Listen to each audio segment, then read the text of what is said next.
Hello students, welcome to my channel incredible scholars. अपने इस video में मैं आपके साथ डिस्कस करूंगा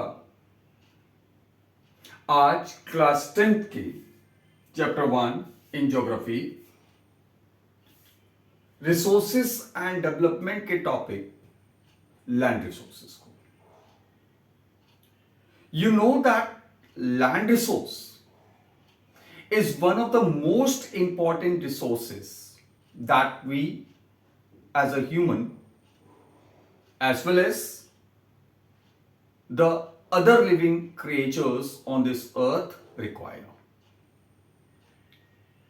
लैंड जो हमारा रिसोर्स है, this is important first of all for the construction of homes, houses, you can say, for the cultivation of a variety of crops to feed the growing population. Moreover, land is required for developing the forest areas to maintain a proper ecological balance. Land is required for the construction or for developing the industrial areas where a variety of goods can be produced for the purpose to fulfill the needs of the people. Land is also required for the purpose of construction of other structures like that of schools, colleges, universities, hospitals, then for the construction of roadways, expansion of railways, ठीक है, airports के लिए, power houses बनाने के लिए, ठीक है। तो भाई एक बात तो क्लियर है, without land it is not possible to have any survival. तो ऑब्वियसली लैंड जो है, जो हमारा अलग अलग तरीकों के लिए, अलग अलग वजह से जब हम इसको यूज करते हैं, तो that is what we call land use pattern. Like if we are using land for housing, for developing the industrial areas, right, for growing the forest areas, okay, for the purpose of expansion of railways, construction of roadways, okay, for cultivation of food, ये सब हमारा this is known as land use pattern. अब जो land use pattern होता है, it depends upon various factors. कुछ हमारे natural factors होते हैं। नेचुरल फैक्टर्स की अगर हम बात करें तो जैसे हमारा क्लाइमेटिक कंडीशंस, ठीक है, उन एरियाज में जहां पर हमारा क्लाइमेटिक कंडीशंस एक्सट्रीम होते हैं, बहुत ज्यादा सर्दी पड़ती है, बहुत ज्यादा गर्मी पड़ती है, डेजर्ट एरियाज, हॉट डेजर्ट्स और cold deserts usually sparsely populated होते हैं, लेस पॉपुलेटेड होते हैं, और ऑब्वियसली वहां पर लैंड यूज जो है वो इतना ज्यादा इंटेंसिव नहीं होता। On the other side plains में हमारा कंसंट्रेशन ऑफ पॉपुलेशन ज्यादा होती है, लैंड जो है बहुत ज्यादा इंटेंसिवली यूज किया जाता है। इसी तरीके से हमारे और भी फैक्टर्स हैं। Topography, that means the land form, whether it is a plain और the mountain area, right? Then besides that, the type of soil is also an important factor which influence the land use pattern. इसके अलावा कुछ हमारे human factors भी हैं, जैसे हमारा culture of the society और साथ में the technological knowledge and skills that the people have. ये सारे फैक्टर्स किसी भी एरिया के अंदर, किसी भी रीजन के अंदर हमारे लैंड यूज के पैटर्न को इन्फ्लुएंस करते हैं। इंडिया में अगर हम लैंड को देखें तो फर्स्ट ऑफ ऑल लैंड को हम 3 कैटेगरी में डिवाइड करते हैं बेसिकली, ठीक है। यहां पर हमारा इंडियन जो लैंड मास है उसका 43% ये हमारा क्या है, प्लेन्स है। ठीक है, और प्लेन्स जो हैं यू कैन से having fertile soils, having fertile soil, most densely populated areas. ठीक है, populated areas. Is that clear? Now next जो हमारा important जो लैंडफॉर्म है इन इंडिया, दैट इज 30%, ये हमारे क्या है, माउंटेन्स हैं, माउंटेन्स या हिल्स हम कह सकते हैं। ये जो एरिया है, ठीक है, द स्नो कवर्ड माउंटेन्स और द हिल्स, ठीक है, they supply water, they are important to supply water to our perennial rivers, perennial, ठीक है, reverse.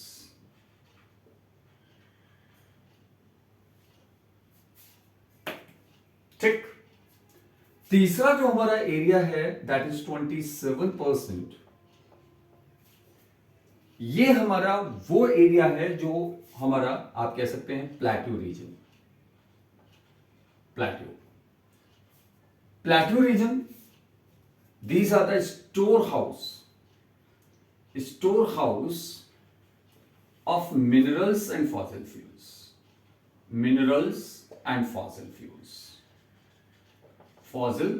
fuels. So obviously you can say that they are important for industrial development of the country. ठीक है, अगर हम land use pattern की बात करते हैं, लैंड यूज पैटर्न, तो हमको जो मेजर जो पैटर्न है that can be categorised into 5 different categories. First, land under forest cover, land under forest cover. पहला हमारा लैंड जो हमारा कौन सा है, जिसको हम किसके लिए यूज कर रहे हैं, फॉर डेवलपिंग और for the growth of forest areas, because we know that the forest, they are important for maintaining an ecological balance, environmental balance. दूसरा हमारा land not available for cultivation, वो लैंड जिसको हम cultivation के लिए use नहीं करते। अब वो लैंड जिसको हम कल्टीवेशन के लिए यूज नहीं करते, इसमें हमारी 2 कैटेगरी आती हैं। पहली कैटेगरी कौन सी है, बैरन एंड वेस्ट लैंड, जो हमारा वेस्ट लैंड है, बैरन लैंड, ठीक है, जहां पे सॉइल जो है वो ऑलमोस्ट यू कैन से इनफर्टाइल है, ठीक है। और दूसरा land put for non agricultural activities,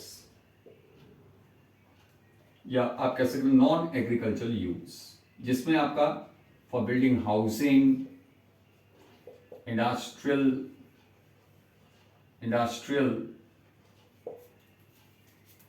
development, ठीक है, for the purpose of industries, setting up industries, building roads, railways etcetera.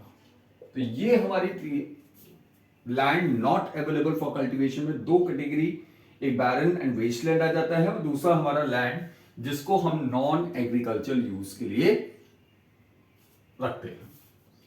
तीसरी जो हमारी कैटेगरी है that is other non agricultural land, agricultural land. अब जो अदर नॉन एग्रीकल्चर जो हमारी लैंड है, इसमें हमारी 3 कैटेगरी है। पहली कैटेगरी हमारी कौन सी है? लैंड अंडर परमानेंट पास्चर और ग्रेजिंग ग्राउंड। ठीक है, परमानेंट पास्चर या ग्रेजिंग ग्राउंड। और दूसरा जो हमारा लैंड है इसी में, वो कौन सा है?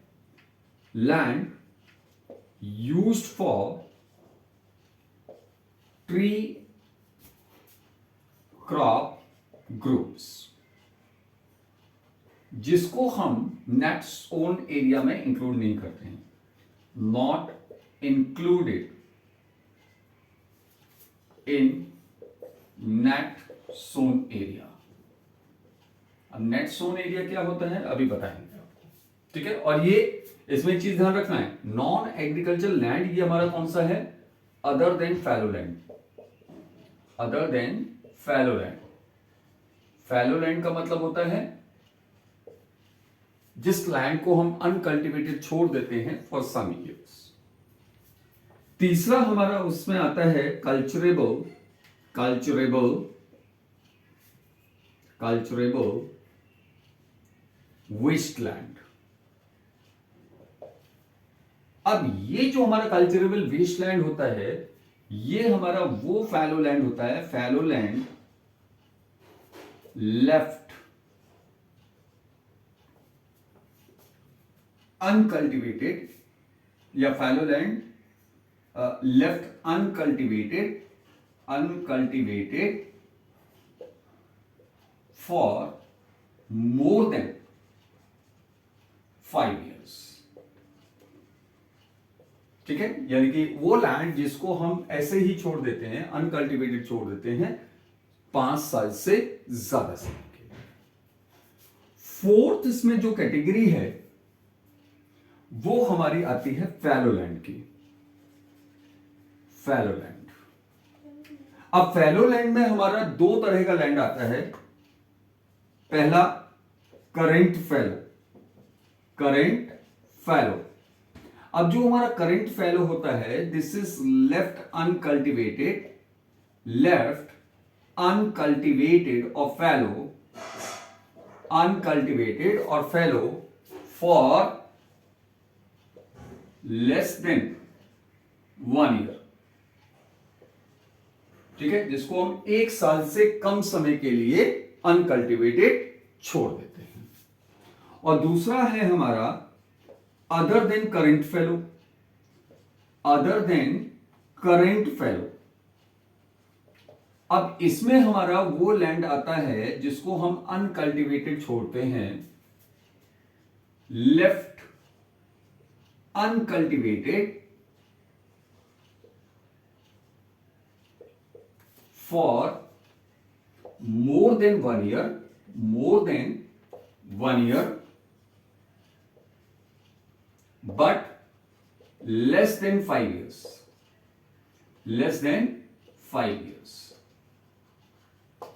ठीक है, तो इस तरह से ये हमारा फैलो लैंड हो जाता है।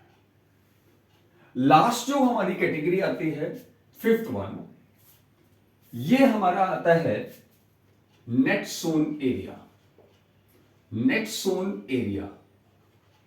अब ये हमारा land used for cultivation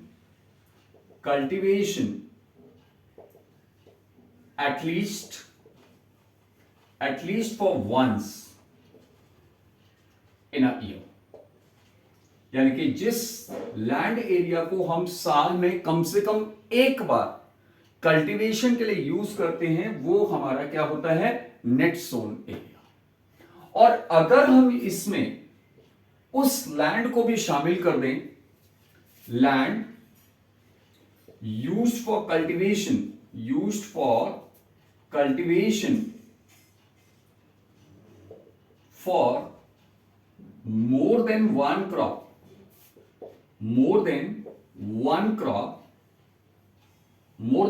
crop, तो ये हमारा क्या बन जाता है? ये हमारा बन जाता है ग्रॉस क्रॉप्ड एरिया, या हम कह सकते हैं ग्रॉस सोन एरिया.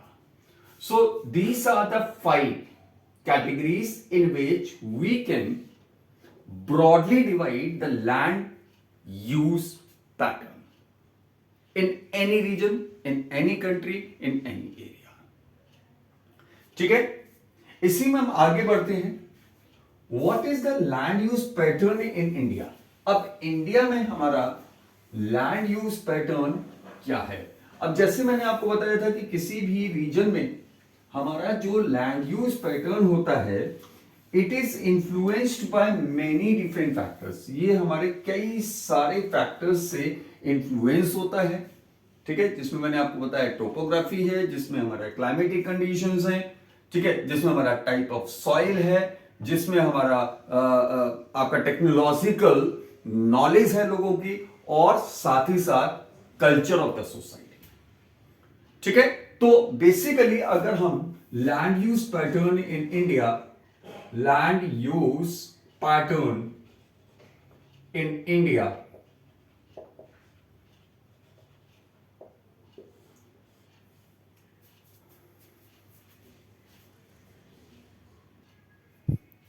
तो what is the land use pattern in India? अब देखो, इंडिया के लैंड यूज पैटर्न को समझने के लिए हमको ये देखना पड़ेगा कि सबसे पहले इंडिया का यू नो दैट एरिया हमारा कितना है, 3.28 million square kilometre, million square kilometres. हमारे पास जो डाटा अवेलेबल है, डाटा अवेलेबल, जो लैंड यूज पैटर्न का जो डाटा हमारे पास अवेलेबल है, ये हमारा 93% लैंड का है, ऑफ लैंड एरिया. ठीक है, ऐसा क्यों 7% का हमारे पास डाटा क्यों नहीं है? उसका एक सबसे बड़ा रीजन क्या है कि हमारा कुछ जो पार्ट है नॉर्दर्न और नॉर्थ वेस्टर्न रीजन में, यानी कि जम्मू कश्मीर का कुछ रीजन जो है वो हमारा चाइना और पाकिस्तान ने इलीगली ऑक्यूपाई कर रखा है, और साथ ही साथ नॉर्थ ईस्टर्न स्टेट का कुछ एरिया रीजन ऐसा है जहां जो हमारा ऑलमोस्ट इनएक्सेसिबल, तो उन एरियाज में हमारा लैंड यूज का सर्वे नहीं हो पाया. ठीक है, so basically we have the data available for 93% of the land area. ठीक है, अब ये हमारा, इसके अकॉर्डिंगली हमारा लैंड यूज पैटर्न इंडिया में क्या है? तो फर्स्ट ऑफ ऑल हमारा जो लैंड है, land under permanent pasture, permanent pastures and grazing grounds,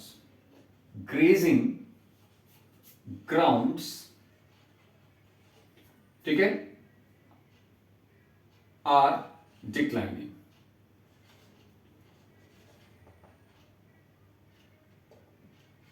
reason क्या है भाई? Obviously expansion, India is the largest, the most populated country in the world, तो ऑब्वियसली हमारी इंक्रीजिंग पॉपुलेशन की जरूरत को पूरा करने के लिए हमको हाउसिंग फैसिलिटी भी चाहिए, एग्रीकल्चरल एक्सपेंशन भी चाहिए, और साथ ही साथ इंडस्ट्रियल एक्सपेंशन भी चाहिए, ज्यादा रोड्स का कंस्ट्रक्शन होना चाहिए कनेक्टिविटी को इंक्रीज करने के लिए. सो ऑब्वियसली हमारा जो लैंड अंडर पास्चर है, या हम कहें ग्रेजिंग ग्राउंड जो हैं, वो हमारे क्या हैं, तेजी से डिक्लाइन हो रहे हैं. तो obviously in future we may have to face the problem of for, ठीक है, for our increasing population of livestock as well. ठीक है, because we know that our the livestock population in India is one of the largest in the countries of the world. Secondly, most of other than fallow land, जो अभी हमने other than fallow land देखा था, ठीक है, is of poor quality or the cost of the cost of cultivation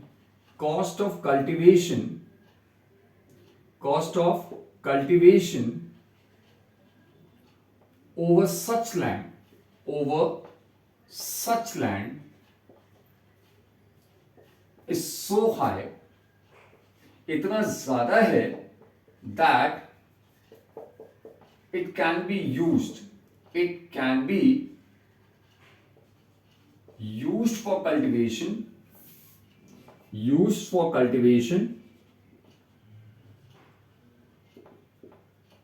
once or twice, एक या दो बार ही हम इसको यूज करते हैं in 2 to 3 years.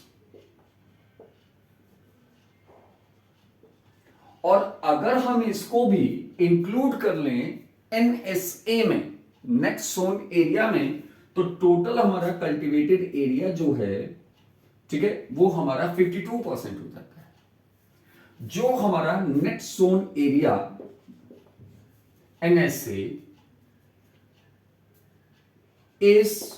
NSA varies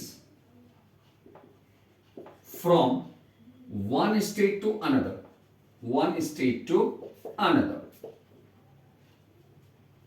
ठीक है, ये हमारा करीब इट इज अराउंड 80%. ठीक है, इन states like Punjab, Haryana and UP, and less than 10% in Jammu and Kashmir and northeastern states.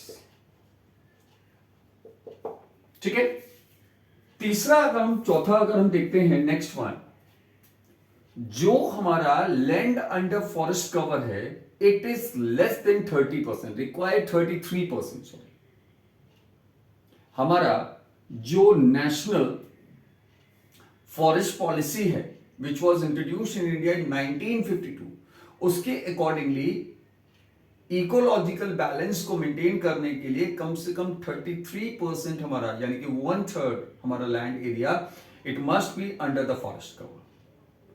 ठीक है, लेकिन अगर हम फॉरेस्ट एरिया की बात करें तो it is less than 33% in India.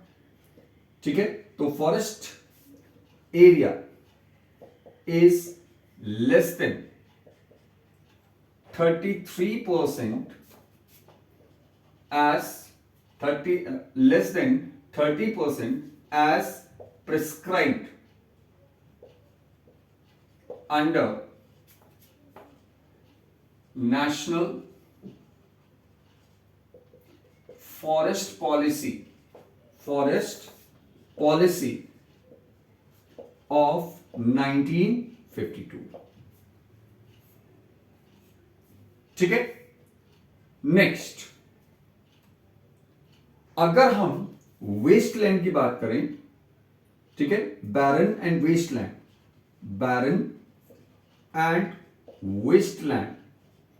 Westland includes, इसमें हमारा कौन सा एरिया आता है?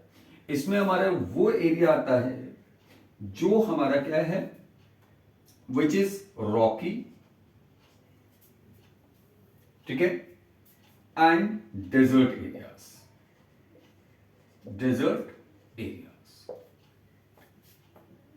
ठीक है, जो सैंडी एरियाज हैं, रॉकी एरियाज हैं, उसमें वो ज्यादातर हमारे किस में आते हैं? बैरन एंड वेस्टलैंड में. इसके बाद, ठीक है, rest of land used for non agricultural activities.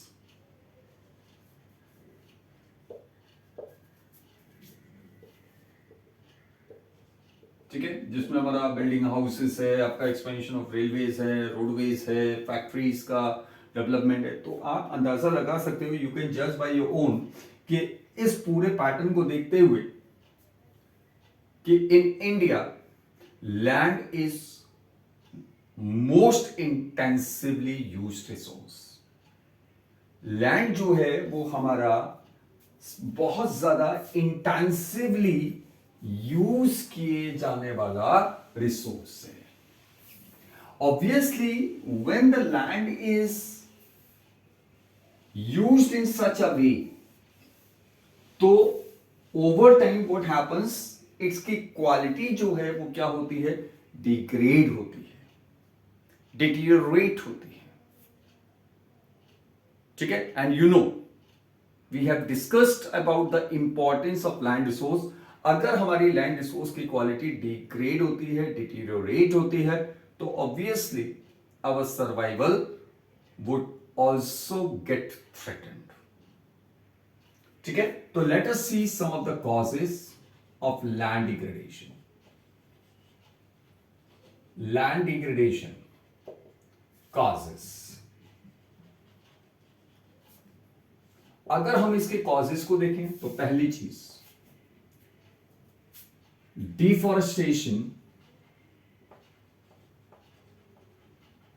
Due to mining, ये हमारा एक मेजर कॉज है of land degradation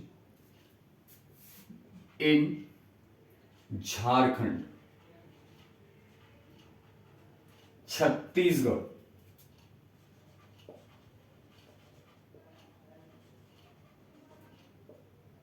Jharkhand, Chhattisgarh, Orissa and Madhya Pradesh. इन सभी स्टेट्स के अंदर लार्ज स्केल जो हमारा डिफॉरेस्टेशन जो किया गया है due to mining activities, obviously this has led the deterioration in the quality of the land resource. दूसरा, ओवरग्रेजिंग। ओवरग्रेजिंग ये हमारा एक मेजर कॉज है लैंड डिग्रेडेशन का इन महाराष्ट्र,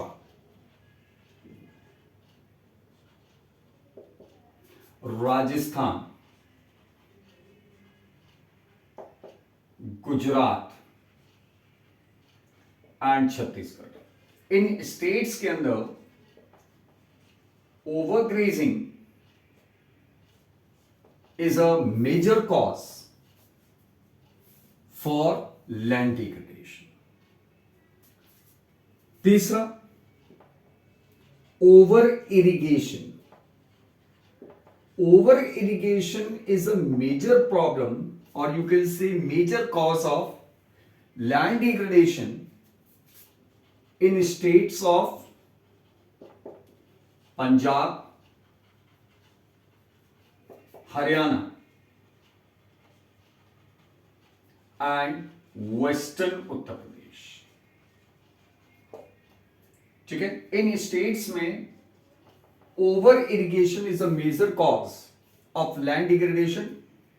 एक्चुअली होता क्या है, ओवर इरिगेशन की वजह से लैंड के अंदर सलाइन कंटेंट, सॉल्ट कंटेंट या एल्कलाइन हो जाती है। लैंड हमारी या तो सलाइन हो जाएगी या एल्कलाइन हो जाएगी, तो जिसकी वजह से हमारी लैंड की क्वालिटी डिटीरियोरेट होती है। फोर्थ वन, एक और जो इंपॉर्टेंट हमारा मेजर आप कह सकते हो, ठीक है, कॉज है, that is processing of minerals. Processing of minerals in industries for industrial purposes. ठीक है, ग्राइंडिंग ऑफ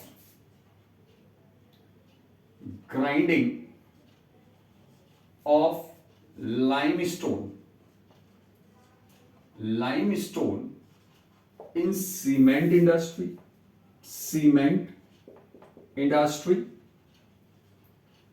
and soapstone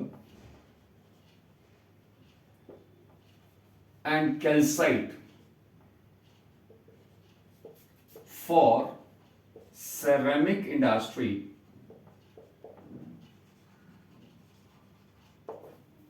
इसकी वजह से क्या होता है, a lot of dust is released in the air. और जब वो डस्ट जो है वो when it settle down over the land, तो वो क्या करते हैं, लैंड का जो इन्फिल्ट्रेशन जो कैपेसिटी है, जो रेट है, उसको वो रिड्यूस कर देती है. वाटर इन्फिल्ट्रेशन या पर्कुलेशन जो रेट है उसको वो बहुत रिड्यूस कर देती है, बहुत कम कर देती है, जिसकी वजह से हमारा मॉइस्चर कंटेंट सॉइल के अंदर रिड्यूस होता है. Another important cause, that is disposal of untreated industrial waste. ठीक है, जो हमारे अनट्रीटेड जो इंडस्ट्रियल वेस्ट होते हैं उनको डिस्पोज किया जाता है विदाउट देयर प्रॉपर treatment.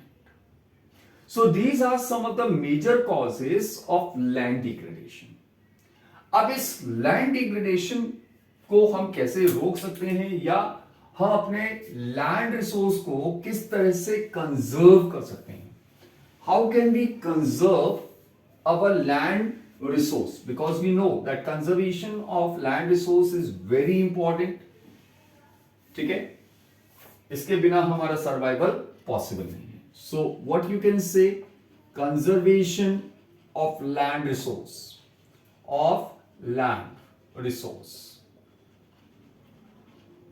ठीक है, तो पहला जो सबसे मोस्ट इंपॉर्टेंट आप कह सकते हो, that is afforestation.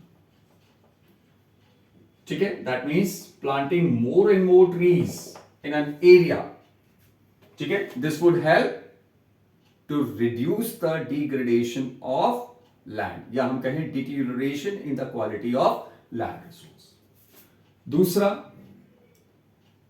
control over mining activities.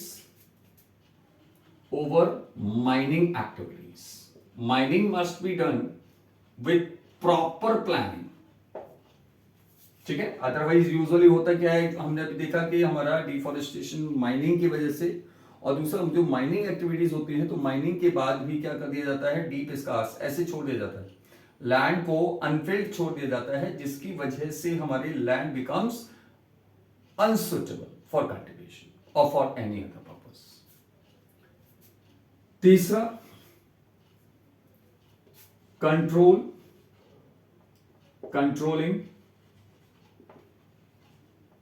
Over irrigation को कंट्रोल करना. ठीक है, ये भी हमारा एक one of the method. Fourth one, हमको क्या करना है, ठीक है, जो भी हमारा लैंड रिसोर्स है उसको कंजर्व करने के लिए डेवलपिंग शेल्टर बेल्ट्स को डेवलप करना. ठीक है, that means planting trees in groups in specified areas. ठीक है, तो शेल्टर बेल्ट्स को डेवलप करना. अनदर, ठीक है, जो भी हमारे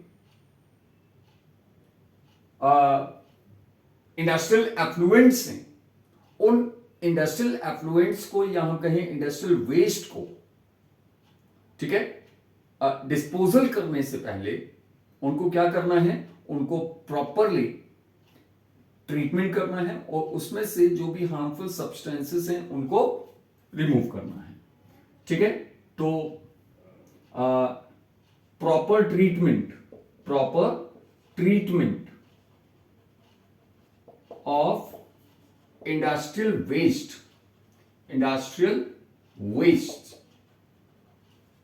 ठीक है, बिफोर डिस्पोजल. ठीक है, यानी कि डिस्पोजल से पहले उनको प्रॉपरली उनको ट्रीट करना. एक और तरीका, डेजर्टिफिकेशन को रोकना, एक्सपेंशन ऑफ डेजर्ट्स को रोकना. ठीक है, उसके लिए क्या किया जा सकता है, stabilization of sand dunes through plantation of thorny bushes.